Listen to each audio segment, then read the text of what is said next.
Chapter 1. An Unclear Beginning. On a peaceful summer day, Ali, a man in his 30s, was walking back home from work, carrying his bag filled with daily tasks and the never-ending pressure of his routine.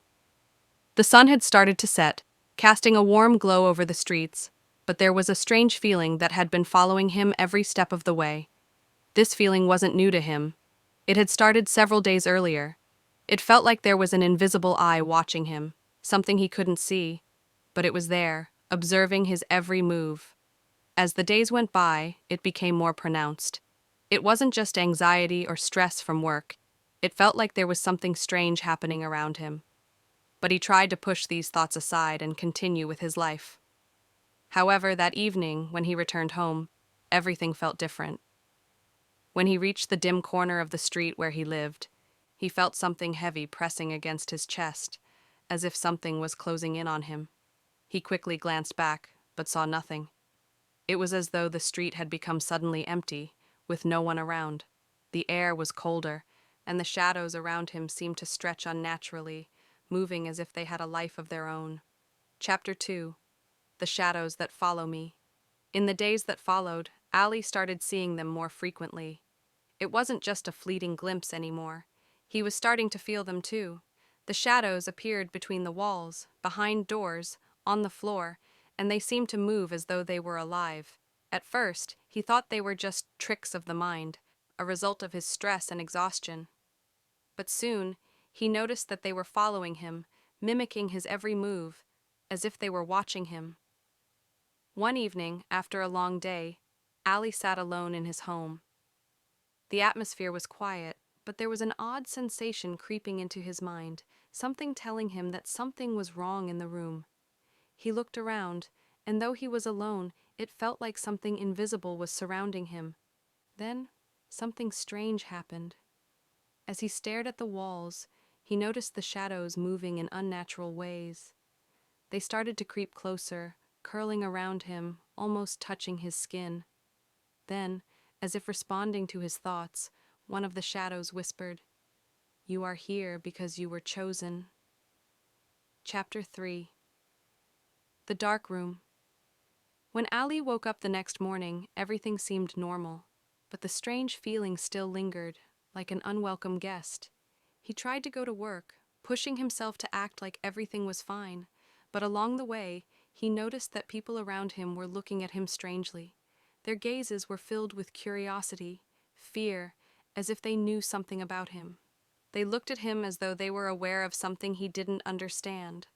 Ali became more and more tense. When he returned home that night, he felt an overwhelming sense that everything around him had changed. He tried to sleep, but after a short time, something odd caught his attention. There was an old cupboard in the corner of the room, one he had never noticed before. He approached it, and as his hand touched the door, he felt an odd sensation run through his body. He opened the door and found himself in a completely dark room. The room was pitch black. There were old statues, broken furniture, and objects that seemed so ancient that they had become part of the room itself. As he walked deeper into the room, he felt a strange presence. There was a faint whisper, incomprehensible voices coming from the corners, and when he ventured closer, he saw something moving in the dark. Chapter 4. The Strange Being. From within the shadows, something began to emerge. It was a strange, foggy figure, unclear in shape. It moved slowly, and although its eyes were not entirely visible, they seemed to gleam with an unsettling presence. Ali stood still, unable to move, as if something was holding him in place. The figure spoke in a low voice. "We have chosen you, Ali. You are the one who has entered this world. You are the one who must complete the path." The voice echoed in his mind, filling every corner of his thoughts. Ali didn't know what it meant, but he felt deep within his chest that these words carried something dark and unnatural. The being was not human, nor any kind of normal creature from this world. It was something else, something dark. The figure smiled eerily and continued, "Only you have the power to open the gates between worlds. Only if you complete what you have started." In that moment, Ali understood that he had entered a different realm, a realm where the rules he knew no longer applied, a place filled with mystery, where everything was beyond explanation. Chapter 5. The Open Doors. After his encounter with the foggy being, things started to grow even stranger. The shadows followed him everywhere, and they began to appear in every corner of his life. They would move around him, not just watching, but seemingly waiting for him to make some sort of move. Ali began to feel utterly isolated. He noticed odd things happening around him. The doors that used to be closed suddenly swung open, and the mirrors that once reflected his image began to show distorted versions of himself, as though other worlds were beginning to bleed through. He became certain that something unnatural was occurring, and he had entered a world entirely different from his own. Determined to find answers, Ali started searching. He explored dark corners, entered locked rooms, and discovered that everything seemed connected, as though there was an invisible thread tying everything together. One evening, while in an old library, he found an ancient book detailing the city's history and its dark secrets. In one of its chapters, he read about an ancient gate, the gate that leads to the shadow worlds.